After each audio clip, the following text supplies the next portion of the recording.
semuanya itu kami jalani ya dengan baik sesuai dengan arahan. Terus juga kami bisa semuanya berproses gitu kan, nggak semuanya sekarang baru selesai semuanya langsung dirubah gitu, semuanya butuh proses. Siap, oke. Gimana kok tadi ada mediasi gimana hari ini kawan? Ya, mediasi berjalan dengan baik ya, doakan mudah-mudahan semuanya baik mediasinya. Kok akhirnya bertemu dengan ibunya anak-anak kan? Iya. 6 bulan tidak ngobrol juga sama anak. Kan kemarin di bandara ketemu. Wah, nggak nyimak nih. Lebih Oh, enggak. Ini kan secara personal Bukan ngobrol berdua, tapi tadi memang obrolan yang ditengahkan oleh hakim gitu. Jadi nggak langsung kita berdua. Jadi obrolan ditengahkan dari saya disampaikan ya, dari pihak Sarwenda juga menyampaikan gitu. Jadi dari pihak penengahnya adalah pakai perantara. Tidak secara langsung. Ya. obrolan Gitu. apa aja sih? Apa? Mungkin apa ya? Adalah pokoknya gitu. Kan mediasi itu nggak semuanya kita mesti publish. Ada titik temu. Ya insya Allah semuanya kan kita kepengen yang terbaik ya gitu, nggak ada yang ingin semuanya dengan tidak baik gitu, pengen yang terbaik gitu, apapun yang terbaik ya mudah-mudahan Allah mudahkan gitu. Sementara ini yang terbaik itu Belum kan, masih ada lagi yang berikutnya ya, masih ada lagi mediasi berikutnya. Tapi ada rencana ketemu di luar nggak sih kok? Apa? Di luar dari pengadilan ini. Oh iyalah, iya pasti ada, mudah-mudahan pokoknya mudah-mudahan gini, semuanya itu kami jalani ya dengan baik sesuai dengan arahan.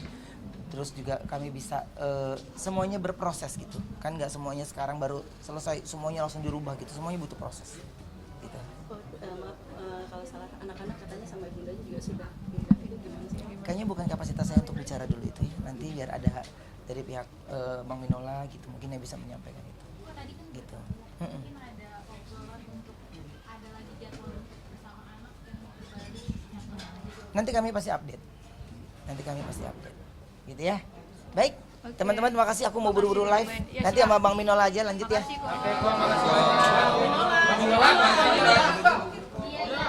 Bang, sini ya bang. Udah blockingan nih bang. Oh, makasih kok.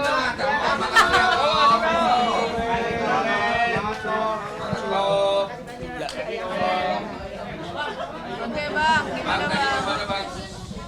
Belum terjadi ada kesepakatan berarti bang ya? Tadi kan dilihat sendiri bahwa proses mediasi ini setengah kamar, ya. Jadi kami para kuasa hukum itu kan diminta meninggalkan ruangan mediasi oleh mediatornya. Jadi yang bermediasi itu adalah masing-masing prinsipal, ya. Semua ditengahi oleh mediatornya. Jadi apa yang menjadi pembicaraan mereka itu hanya terbatas para prinsipal dan mediator yang paham, ya. Kami hanya diinfo bahwa akan ada pertemuan mediasi berikutnya pada tanggal 6 Agustus, ya, tidak lagi di hari Rabu karena ada halangan mediatornya, jadi kita rubah ke tanggal 6 di hari Kamis.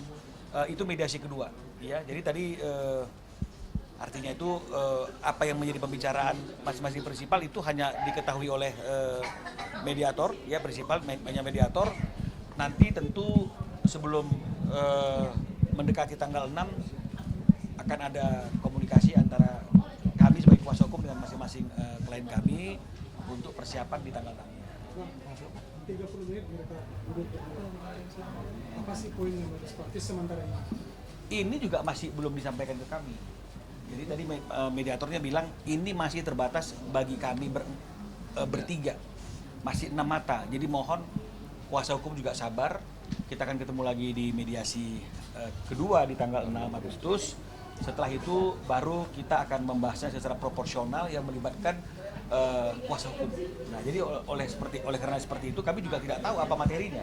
Tapi yang pasti dalam persiapan ke tanggal 6 nanti itu pasti akan ada dialog antara kami dengan klien kami untuk persiapan tanggal 6 itu. Bang, tapi sebelum tanggal 6 ada rencana mungkin ketemu dengan pihak sebelah. Dari kami belum ada jadwal ya untuk ketemu dengan pihak sebelah di luar proses mediasi ini, karena seperti yang kami sampaikan sebenarnya kan pertemuan tanggal 11 Juli yang di cancel itu kan adalah salah satu upaya mediasi di luar persidangan, ya.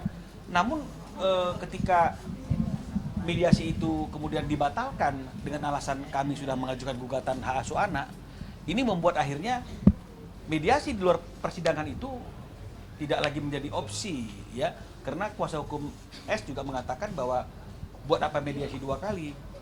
Buat apa ada mediasi tanggal 11 sementara sudah ada gugatan, semuanya nanti dilakukan di proses persidangan saja. Jadi oleh karena seperti itu saya rasa sementara ini opsi untuk berbicara di luar persidangan kan itu sudah tertutup ya.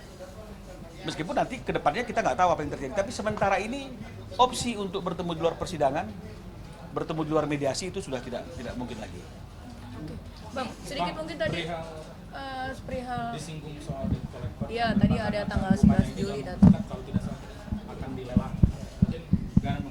Makanya kita kan ngomong itu kan harus berdasarkan fakta, ya.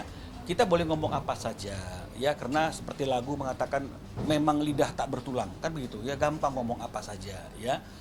Tapi kami kan tidak bisa menanggapi itu tanpa melakukan cross check kepada pihak bank. Dan seperti yang kami sudah sampaikan dan sudah saya sampaikan juga dalam VT saya di Instagram saya, setelah kami berkomunikasi dengan pihak bank, menanyakan sampai mana sekarang tahap proses kreditnya Ruben Onsu di bank tersebut, jawaban daripada pihak bank, ya bank yang artinya yang memang ngurusi kredit yang tidak lancar itu masih dalam proses penyelesaian. Jadi kalau memang misalnya kemudian ada calling 1, calling 2, calling 3, calling 4, calling 5, mana bukti calling 5-nya mana? Mana tunjukkan dong. Terus apakah masuk akal Ruben sebagai krediturnya, sebagai nasabahnya, dia nggak mendapat yang namanya surat calling 5? Kan harusnya dapat. Ruben belum pernah mendapat yang namanya calling 5 gitu loh ya. Dan ketika kami kemarin bertanya tentang sejauh apa sekarang prosesnya, jawabannya juga yang saya sudah tunjukkan di VT saya itu masih dalam proses penyelesaian. Begitu juga dengan debt collector, ya. Jadi kita abaikan debt collector, masalah mobil itu sudah terjadi tahun lalu, tapi kita bicara masalah debt collector yang hari ini di rumah Cilandak, berarti kan ini berkaitan dengan masalah tidak lancarnya kredit di bank yang bersangkutan. Ini juga kami tanyakan dengan pihak banknya itu, ngirim ya debt collector. Mereka jawabannya adalah kapan? Dia juga heran gitu loh. Karena memang mereka merasa tidak pernah mengirim debt collector dan mereka memang mekanismenya kalau misalnya kemudian ada yang namanya itu sebuah kredit macet yang kemudian agunannya atau jaminannya akan dilelang, itu pasti mekanismenya kan tidak pakai debt collector. Itu pasti akan ada berita acara, ada surat, kemudian ada pemberitahuan lelang, ada pengumuman koran. Jadi mekanismenya seperti itu. Bukan kirim orang 15 orang hilir mudik gitu loh. Jadi itu kan fakta. Dan saya sudah tunjukkan komunikasi kami dengan pihak bank. Jadi artinya tolonglah jangan lagi diperbesar sesuatu yang tidak dilandaskan pada fakta. Ya, karena kalau memang misalnya dia punya fakta, maka kami akan uji fakta itu dengan fakta yang kami dapatkan. Berarti ada orang yang bermain dengan memberikan 2 informasi yang berbeda. Tapi hari ini kan masih kami yang menyampaikan bukti.